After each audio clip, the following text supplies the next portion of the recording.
राम राम किसान भाइयों, स्वागत है आप सभी का farmer help centre YouTube channel में। मैं रजनीश कुमार एक बार फिर से अपने सभी किसान भाइयों का हार्दिक स्वागत करता हूं। किसान भाइयों, आज की इस वीडियो में हम बात करेंगे सरसों में 40 से 60 दिन पर हमें सरसों की फसल में कुछ ज़रूरी बातें हैं जिन पर हमें खास ध्यान रखना पड़ेगा, क्योंकि उस समय पर सरसों में कई प्रकार के रोग लगने की संभावना बन जाती है।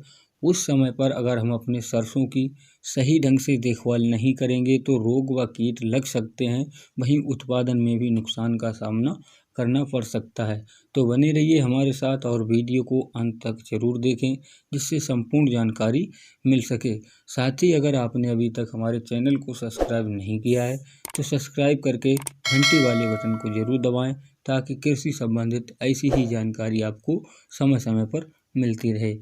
दरअसल किसान भाइयों, 40 से 60 दिन की अवस्था में सरसों का तेज़ी से विकास होता है, क्योंकि उसमें पहली सिंचाई एवं पहली खाद का लग जाती है, जिस कारण हमारी जो फसल होती है वो सही ढंग से एकदम बढ़िया ढंग से ग्रोथ कर रही होती है, टहनियों का विकास हो रहा होता है। लेकिन अगर उस समय पर किसी भी प्रकार का रोग या फिर कीट का प्रकोप अगर हमारी फसल पर हो जाता है तो वहीं से सरसों का विकास रुक जाता है, जिस कारण सही उपज भी नहीं मिल पाती है।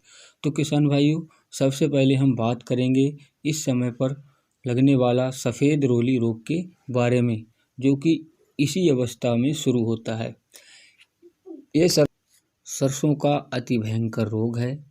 यह बीज एवं भूमि जनित रोग है। इस रोग के कारण बुआई के 35 से 40 दिन के बाद पत्तियों की निचली सतह पर सफ़ेद रंग के उभरे हुए फफोले दिखाई देते हैं। फफोलों की ऊपरी सतह पर पत्तियों पर पीले रंग के धब्बे दिखाई देते हैं। उग्र अवस्था में यह रोग सफ़ेद रंग के उभरे हुए जो फफोले होते हैं वो पत्तियों की दोनों तरफ सतह पर फैल जाते हैं। फफोलों के फट जाने पर सफ़ेद चूर्ण पत्तियों पर फैल जाता है तथा पीले रंग के धब्बे आपस में मिलकर पत्तियों को पूरी तरह से ढक लेते हैं। पुष्पीय भाग व फलियां पूरी तरह से खराब हो जाती हैं इस रोग के कारण, जिनमें बीज भी नहीं बनते हैं। किसान भाइयों, इस रोग की रोकथाम के लिए सबसे पहले जो कि संक्रमित पौधे आपको अपनी फसल में दिखाई दें उनको उखाड़कर नष्ट कर दें। साथ ही रेडोमिल MZ 2% का अपनी फसल पर छिड़काव करें। अगर आवश्यकता हो तो 10 दिन के बाद आप एक छिड़काव और कर दें। साथ ही एक बात और ध्यान में रखें, अगर आपकी फसल में इस रोग के लक्षण आपको दिखाई ना भी दें तब भी आप रेडोमिल MZ 2% का 50 से 60 दिन के बाद अपनी फसल पर छिड़काव कर सकते हैं, जिससे इस रोग से आपकी फसल सुरक्षित रहे। इसके अलावा किसान भाइयों, बात करें तना सड़न रोग की, जो कि इसी समय पर लग सकता है।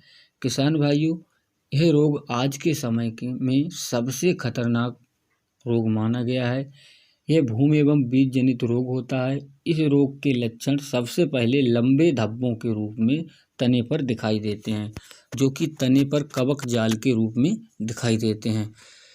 इस रोग की उग्र अवस्था में तना फट जाता है तथा पौधा मुरझाकर सूख जाता है। संक्रमित भाग पर काले रंग के गोल कवक के स्क्लेरोसिया दिखाई पड़ते हैं। अधिक नमी के दिशा में इस रोग का प्रकोप ज़्यादा होता है। किसान भाइयों, इस रोग की रोकथाम के लिए खड़ी फसल में बुआई के 50 से 60 दिन के बाद या फिर आपको लक्षण दिखाई देने पर कार्बेंडाजिम 12% प्लस मैनकोजिब 63% WP का 0.2% का छिड़काव करें। आवश्यकता होने पर आप इसका भी 10 दिन के अंतराल पर दूसरा छिड़काव कर सकते हैं। साथ ही जो संक्रमित पौधे हैं उनको उखाड़ कर नष्ट कर दें और समय समय पर अपनी फसल की निगरानी करते रहें, जिससे कि आपकी फसल में ये रोग लग नहीं पाए। किसान भाइयों, आशा करता हूँ हमारे द्वारा दी गई जानकारी आपको समझ में आई होगी और आप समय समय पर अपनी फसल की निगरानी करके अपनी फसल को सुरक्षित रहेंगे। आज के लिए बस इतना ही। बने रहिए हमारे साथ और ऐसा ही प्यार बनाए रखें। जय जवान, जय किसान।